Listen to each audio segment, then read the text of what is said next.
조선 최악의 폭군은 정말 태어났을까요? 답은 한 사람보다 숨긴 상처에 가까워요. 이제 그 상처가 왕좌를 흔든 길을 따라가요. 시작은 성종의 후궁 윤씨가 왕비가 된 순간이었죠. 윤씨는 원자를 낳았고 궁궐의 시선이 몰렸어요. 왕자를 낳은 힘은 곧 위험한 자리도 만들었고요. 성종은 학문과 법을 중시한 왕으로 남았죠. 그런데 집안의 균열은 법으로 덮이지 않았어요. 기록에는 윤씨의 질투와 다툼이 크게 남았어요. 왕의 얼굴에 상처를 냈다는 말까지 실렸고요. 사실의 온도는 알 수 없어도 결과는 차가웠죠. 성종은 윤씨를 왕비 자리에서 끌어내렸어요. 어린 왕자는 어머니가 사라진 이유를 몰랐어요. 궁궐은 아이에게 침묵을 먼저 가르친 셈이죠. 하지만 패비 윤씨의 이야기는 거기서 끝나지 않았어요. 1482년 윤씨에게 사약이 내려졌어요. 왕자의 어머니는 죄인처럼 죽음을 맞았고요. 그 죽음은 왕실 기록 속에 조용히 묻혔어요. 문제는 그 기록을 언젠가 아들이 본다는 점이었죠. 성종은 왕자에게 왕의 공부를 엄하게 시켰어요. 조선의 왕은 마음보다 예법을 먼저 배웠거든요. 사대부들은 어린 세자가 흔들릴까 살폈어요. 하지만 세자는 자신의 뿌리 한쪽을 잃은 채 컸죠. 그 빈자리는 훗날 피로 채워질 질문이 됐고요. 왕의 어머니를 숨긴 나라는 안전했을까요? 성종이 세상을 떠나자 세자가 왕이 됐어요. 연산군은 20살도 되기 전 왕좌에 앉았죠. 새 왕은 처음부터 폭군으로만 보이지 않았어요. 그는 신하들의 말도 듣고 사냥도 즐겼고요. 하지만 간언은 곧 왕의 귀를 찌르는 칼이 됐죠. 살림은 바른 말을 임무로 여긴 선비들이었어요. 왕에게는 그 바른 말이 감시처럼 느껴졌겠죠. 여기서 조선의 기록 문화가 뜻밖의 불씨가 됩니다. 사관은 왕의 말과 행동을 빠짐없이 적었어요. 권력자는 자기 그림자가 글로 남는 게 두려웠죠.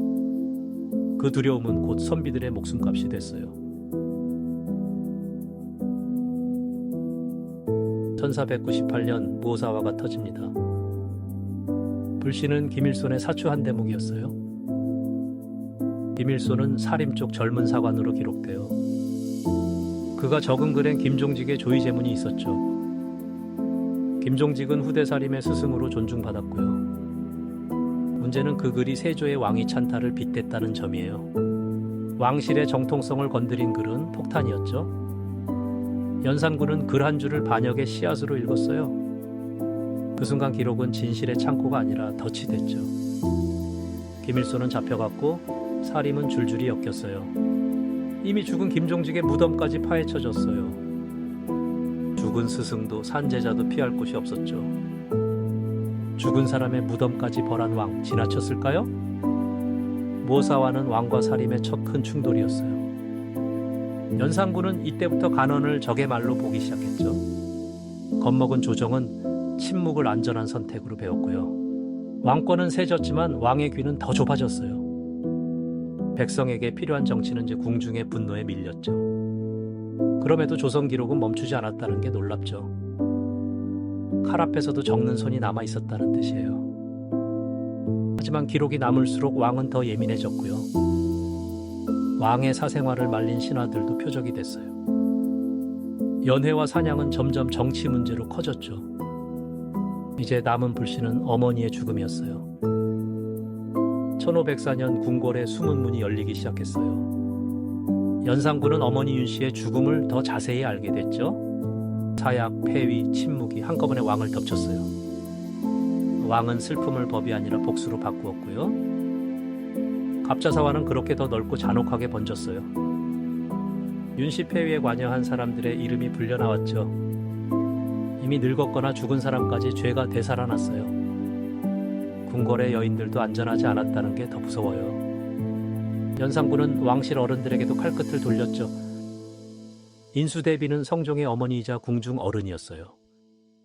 사서에는 연산군이 대비를 거칠게 몰아붙였다고 해요. 왕실의 질서가 왕 한 사람의 분노에 무너졌죠. 임사원 같은 인물은 이 틈에서 힘을 얻었어요. 후대 기록은 그를 권신으로 비판하는 편이에요. 왕의 귀에 달콤한 말만 남으면 정치는 망가져요. 갑자사와 뒤 조정은 말하는 법을 잃어갔고요. 말이 사라진 궁궐엔 명령만 남게 됐죠. 그리고 폭정은 궁궐담을 넘어 거리로 내려왔어요. 왕이 어머니의 진실을 알면 나라가 치유될까요? 연산군의 답은 치유가 아니라 처벌이었어요. 그는 어머니의 명예를 높이는 의식을 버렸죠. 하지만 명예회복은 곧 피해 계산서로 변했어요. 왕은 과거의 책임자를 찾다 현재를 찢었고요. 억울함을 푸는 일과 죄를 만드는 일은 달랐죠? 신하들은 왕의 슬픔을 말리지 못했어요. 말리면 공범이 되고 침묵하면 폭정이 커졌거든요. 이때부터 폭군이라는 평가는 더 굳어졌어요. 그 평가는 감정이 아니라 사건들의 누적이었고요. 그런데 권력은 여기서 더 위험한 방향으로 갔어요. 왕좌 아래에서 반정의 발소리가 자라났거든요. 연산군은 궁궐을 놀이터처럼 바꾸려 했어요. 흥청이라 불린 기녀들이 대거 뽑혀 들어왔죠. 즐거움의 비용은 결국 백성과 관리에게 돌아갔고요. 성균관도 한때 제 기능을 잃었다고 기록돼요. 학문의 공간이 비워진 건 조선의 큰 경고였죠. 비판을 없앤 왕은 배움의 자리까지 불편해했어요. 사냥터를 넓히며 민가 철거도 벌어졌다고 해요.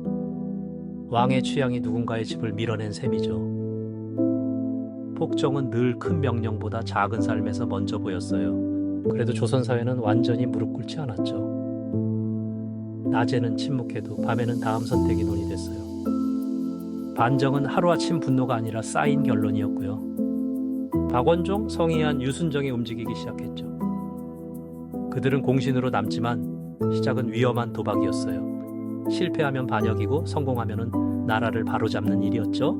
그들이 세울 왕은 진성대군 훗날 중종이었어요. 진성대군도 선택을 한 게 아니라 선택된 쪽이었죠. 왕좌를 바꾸는 일은 칼보다 명분이 먼저였고요. 박원종은 왜 왕을 끌어내릴 결심을 했을까요? 그는 무관 출신 힘 있는 관리로 움직였어요. 성희안은 문신으로 계획의 명분을 보탰고요. 유순정은 함께 움직인 핵심 인물로 기록돼요. 이들은 폭군을 막는다는 명분으로 칼을 잡았죠.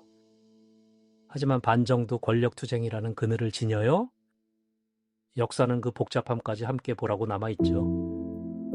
1506년 밤 무리들은 궁궐을 향해 움직였어요. 국문합 선택은 조선 왕조의 방향을 갈랐죠. 반정군은 연산군을 더는 왕으로 보지 않았어요. 왕의 명령보다 왕을 폐하는 명령이 세졌죠. 그날 밤 폭군의 왕좌는 생각보다 빠르게 비었어요. 연산군은 왕에서 군으로 내려앉았어요. 진성대군은 중종으로 즉위하며 새 장을 열었죠. 하지만 새 왕도 반정 공신의 힘을 안고 출발했어요. 폭군을 몰아내도 좋은 정치가 자동으로 오진 않았죠. 그래도 조정은 최소한 말할 공간을 되찾으려 했어요. 연산군은 강화도 교동으로 유배됐어요. 한때 궁궐을 떨게 한 왕은 섬의 죄수가 됐죠. 그해 겨울 연산군은 유배지에서 세상을 떠났어요. 왕으로 죽지 못한 이름은 실록의 폭군으로 남았고요. 그럼 처음 질문으로 돌아가 볼게요. 연산군은 태어날 때부터 괴물이었을까요? 기록은 그렇게 단순한 답을 주지 않아요. 숨겨진 어머니의 죽음은 분명 깊은 상처였죠. 그러나 상처가 폭정을 정당하게 만들진 못해요. 권력은 아픔을 키우면 백성의 재앙이 되거든요. 연산군의 비극은 개인사와 권력이 만난 결과였어요. 그 권력을 막을 제도는 두 사화 속에서 찢겼죠. 말하는 신하가 사라지면 왕도 현실을 잃어요. 반정은 그 침묵이 폭발한 마지막 방식이었고요. 조선은 무너진 왕을 버리고 기록을 남겼어요.